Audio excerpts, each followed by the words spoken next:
Panorama group, जो सोचता है वो करता है। आपके अपने सपनों का आशियाना। नमस्कार, भारत लाइव देख रहे हैं आप। महाभारत 2024 का आगाज हो चुका है और अलग अलग दल जो हैं अपने उम्मीदवारों को उनके रण क्षेत्र में भेज रहे हैं। रण क्षेत्र चुनाव का है और इस दंगल में कौन आगे निकल रहा है, किसके साथ ऐसा संयोग बैठेगा जो इस संयोग को पार करके 2024 के चुनाव में उस दल को आगे बढ़ाएगा। बिहार में एक तरफ महागठबंधन में शामिल राजद के बाद कांग्रेस, माले और अब मुकेश सहनी की पार्टी भी महागठबंधन में शामिल हो चुकी है। मुकेश सहनी जब महागठबंधन में शामिल होते हैं तो एक बड़ा पुराना प्रकरण याद आता है, जब 2019 और 20 में उनके साथ हुआ था। 19 में जहां एक तरफ सीट को लेकर के राजद के साथ उनकी काफी चर्चाएं चल रही थी, 20 में राजद का उनका साथ छूट जाता है और अब फिर से एक बार मुकेश सहनी आ जाते हैं। एनडीए गठबंधन में वो किन सीटों पर चर्चा चल रही थी उनकी, ये सभी आप सभी दर्शकों से छुपी नहीं है।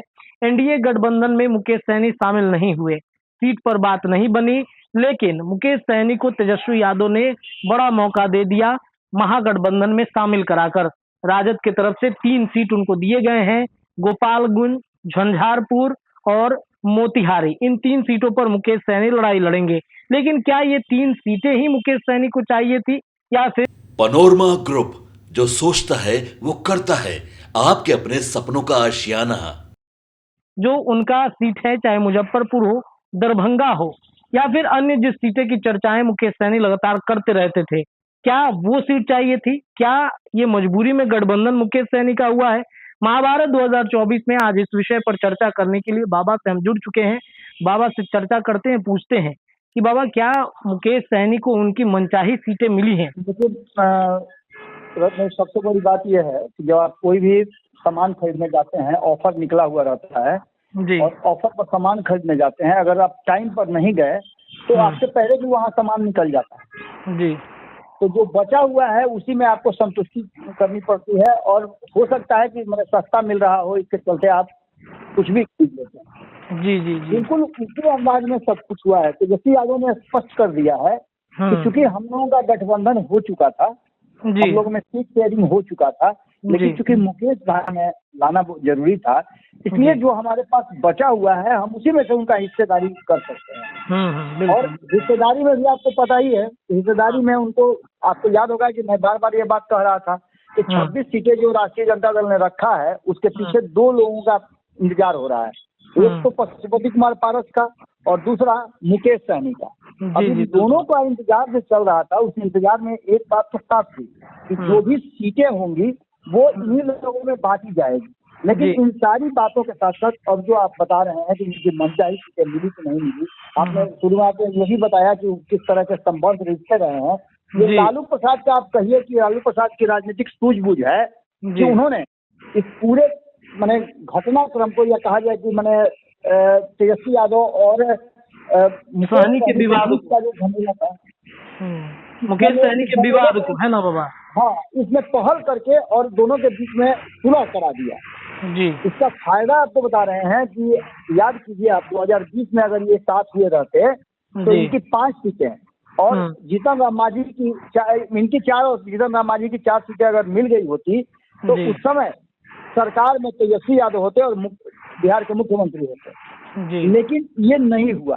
खैर, जो होना है, जो नियति को मंजूर है, उसको आप टाल नहीं सकते हैं। लेकिन आज जो नजर आया, जो प्रेस कॉन्फ्रेंस हुआ कि सियासत करने वाले लोग जब साथ होते हैं तो उनसे बेहतर कोई मित्र नहीं होता है, और जब जैसे ही अलग होते हैं तो उनसे बड़ा कोई दुश्मन नहीं होता है। पेशेंट का 100वां हिस्सा भी अगर नहीं लगता इन लोगों को अपने बयान बदलने में। कहा सवाल की अब गोपालगंज की बात कर लीजिए, तो आपको याद होगा कि तेजस्वी यादव बार बार ये बात कह रहे थे कि मेरे माता पिता की जन्मस्थली है गोपालगंज, और गोपालगंज को हम नहीं छोड़ सकते हैं, हम यहाँ उम्मीदवार देंगे ही देंगे जी। लेकिन एक बार फिर से तेजस्वी यादव को हाथ में गोपालगंज सीट नहीं आई है और गोपालगंज जो है मुकेश सहनी को दिया गया है। देखिए, छूटल फटकल जो होगा वही मुकेश सहनी को मिलेगा, कारण कि पहले से सीट शेयरिंग का समझौता हो गया है। आपने कहा कि बहुत सारी सीटें उनके दिल के करीब थी, जैसे मुजफ्फरपुर। तो आप समझिए ना कि मुजफ्फरपुर में जब अजय निषाद को बीजेपी छोड़ करके दुनिया की सबसे बड़ी पार्टी कही जाती है, उसको छोड़ करके वो कांग्रेस में आए हैं और कांग्रेस को ऑलरेडी मुजफ्फरपुर पहले मिल चुका है, तो फिर उसमें फेरबदल का संभावना तो है नहीं।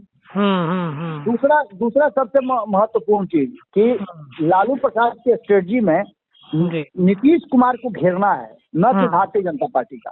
तो नीतीश कुमार को घेरने के लिए, और खास करके आप बता रहे हैं कि मुकेश सहनी के आने से बहुत सारी सीटें प्रभावित होगी। मैंने सुबह ये खबर किया था जिस समय ये घोषणा नहीं हुई थी, तो इसमें गोपालगंज की सीट की तेजस्वी यादव ने बार बार ये कहा था कि गोपालगंज की सीट मुझे चाहिए, इसलिए गोपालगंज की सीट को छोड़ के बाकी मोतिहारी और झंझारपुर ये दोनों सीटों की चर्चा हमने किया था कि ये उनको जा सकता है। हमने वैशाली की भी बात की थी, लेकिन इसके साथ साथ सारण से लेकर के मुजफ्फरपुर, मुजफ्फरपुर से खगड़िया, खगड़िया से दरभंगा, उजियारपुर, समस्तीपुर, पूर्वी चंपारण, वाल्मीकि नगर, शिवहर, ये जितने भी 1 दर्जन सीट हैं, इन सीटों पे आज मुकेश सहनी के महागठबंधन में आने का फायदा जरूर मिलेगा। एक आंकड़ा है, रखने से आप इसको समझिए जी। बिल्कुल। एमवाई समीकरण जो है, एमवाई समीकरण में मुस्लिम और यादव को मिला करके 33% वोट होता है जी। इस 33% वोट में से आप बहुत ज्यादा अगर उनको डैमेज कर सकते हैं तो 2 से 5% जी, फिर भी 28% वोट उनके पास रहता है। अगर मैंने एक्सट्रीम में 5% वोट को डैमेज करते हैं तब की बात मैं कर रहा हूँ। आपने देखा होगा कि लालू प्रसाद ने एक नई स्ट्रेटजी अपनाई है, कुशवाहा समाज के लोगों को धड़ाधड़ टिकट देने का। बिल्कुल बिल्कुल बिल्कुल। इस समाज का भी जो वोट बैंक कहा जाता है कि लौकुश समाज का भी वोट बैंक करीब 7%। इसमें से भी हम 50-50 करते हैं तो 3.5% वोट होता है इस समाज का, जो कहीं ना कहीं आप मान के चलिए कि जो जहाँ जहाँ एमओआई समीकरण सही होगा उसमें कुशवाहा समाज का अगर नेता खड़ा है तो उसको भी वहाँ समय मिलेगा ही, उसके वोट मिलेंगे। दूसरा आप बता रहे हैं कि 7% के आसपास, 7 से, अच्छा तो मुकेश सहनी कहते हैं कि 12% मेरा वोट है, लेकिन 7% वोट इसमें से विशुद्ध रूप से निकाल लें तो इस 7% को भी जोड़ दीजिए अगर महागठबंधन में, तो ये पूरा का पूरा मिला करके उस जगह पर पहुंच जाता है जहां जीत लगभग निश्चित है। यानी कि ये 39% के आसपास वोट हो जाता है, और आप जानते हैं कि 36 से 37% वोट जीत की गारंटी हो गई है बिहार में। बिल्कुल तो ऐसी स्थिति में मुकेश सहनी का आना कहीं ना कहीं फायदेमंद जरूर है। लेकिन इसके साथ साथ आपने जो बात कही है कि तेजस्वी ने फिर से सहनी को धोखा दिया, तो निश्चित रूप से इसको धोखा भी आप कह सकते हैं, या फिर आप ये भी कह सकते हैं कि वक्त का जो डिमांड था वो था। मुकेश सहनी को बड़ा ही स्पष्ट ढंग से तेजस्वी यादव ने सारी बातों का खुलासा कर दिया। जो पिछली बार प्रेस कॉन्फ्रेंस में हुआ था बिल्कुल उससे उलट था, और इस बात को स्वीकार किया खुद मुकेश सहनी ने भी। उन्होंने भी इस बात को स्वीकार किया है कि हाँ, उस समय जो माहौल था, मेरी सीटों का अनाउंसमेंट नहीं होता इसलिए हमको गुस्सा आ गया था, और मैंने जिसका घाटा हम दोनों को सहना पड़ा। और ये गठबंधन सिर्फ लोकसभा चुनाव के लिए नहीं है, दोनों ने इस बात को स्वीकार किया है कि ये गठबंधन आगे जो है विधानसभा तक चलेगा, विधानसभा तक चलेगा। तो स्थिति की बात है कि आप मान के चलिए कि मुकेश सहनी के साथ कहीं ना कहीं धोखा की बात तो आप कह सकते हैं कि धोखा हुआ, लेकिन धोखा में इस बार तेजस्वी यादव का कोई हाथ नहीं है। और जो पहले से तय हो गया था उसने मजबूर किया। इस गठबंधन में मुकेश सहनी का आना भी एक बड़ी राजनीतिक घटना को उसकी तरफ देखा जा सकता है, क्योंकि अंतिम समय में जब 2 राउंड के नॉमिनेशन खत्म हो गए हों और तब कोई गठबंधन में शामिल होता हो तो इसका मतलब होता है कि बहुत ही एक्सट्रीम सोच हुआ होगा, और एक दूसरे पर ट्रस्ट करके बहुत सारा ठोक बजा करके आए होंगे। अब आगे देखना दिलचस्प होगा कि ये जो स्टार्ट हुआ है नया रिश्ता जो फिर से स्टार्ट हुआ है, हालांकि नीतीश कुमार इससे तो बनते बिगड़ते रहे हैं। आप जानते हैं बिहार में ही एक ऐसा उदाहरण है कि एक मुख्यमंत्री जो 4 टर्म में 7-8 बार मुख्यमंत्री का शपथ ले चुका है, तो बिहार में ये सब चीज चलती है। लेकिन फिर भी आपको बता दें कि जिस तरह से मुकेश सहनी को तेजस्वी यादव को लालू प्रसाद ने मिलाया है, ये उनका एक बड़ा राजनीतिक मूव है। अब इसे जिस रूप में देखिए, लेकिन इसको तेजस्वी यादव के एंगल से तो धोखा की तरफ नहीं देखा जा सकता है। बाबा, एक अंतिम प्रश्न ये रहेगा मेरा कि मुकेश सहनी के लिए भी एक बड़ा चैलेंजिंग है, क्योंकि उनके सांसदों को, उनके विधायकों को माफ कीजिएगा, तोड़ करके कहीं ना कहीं भारतीय जनता पार्टी ने अपने पाले में कर लिया। तो उनके लिए एक बड़ा चैलेंजिंग है 2024 का चुनाव कि वो अपने सांसदों को कैसे बचाएंगे, क्योंकि आने वाले वक्त में ये भी हो सकता है कि सांसद जीते और फिर हो सकता है कि भारतीय जनता पार्टी फिर उसे अपने पाले में ला दे। और जैसा कि आपने कहा कि गोपालगंज की जो सीट है वो कहीं ना कहीं तेजस्वी यादव के जो कहा जाता है कि पुरानी सीट है, उनके पिताजी की सीट है, तो वो अगर नहीं जिता पाएंगे मुकेश सहनी तो शायद उनके लिए 25 में साथ रहना मुश्किल हो सकता है। देखिए, आपने जो बातें कही है ये सारी बातें संभावनाओं पर आधारित है। जी जी जी। सबसे बड़ी बात तो ये है कि मुकेश सहनी के लिए एक सीट तो मुकेश सहनी का खुद का होगा जी।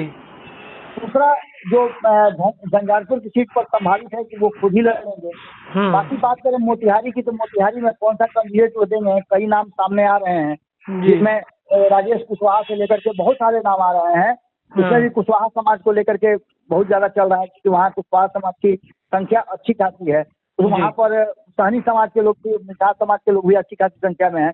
रहा सवाल गोपालगंज का, तो गोपालगंज में कहीं ना कहीं एक उम्मीदवार को जो कि चाहती तो थी राष्ट्रीय जनता दल चुनाव लड़ाना, समझे, उनका नाम तो हम ओपन नहीं कर पाएंगे, लेकिन उनके लिए जमुई से लेकर के समस्तीपुर से लेकर के सासाराम तक सभी जगह उनके लिए संभावनाएं तलाशी गई।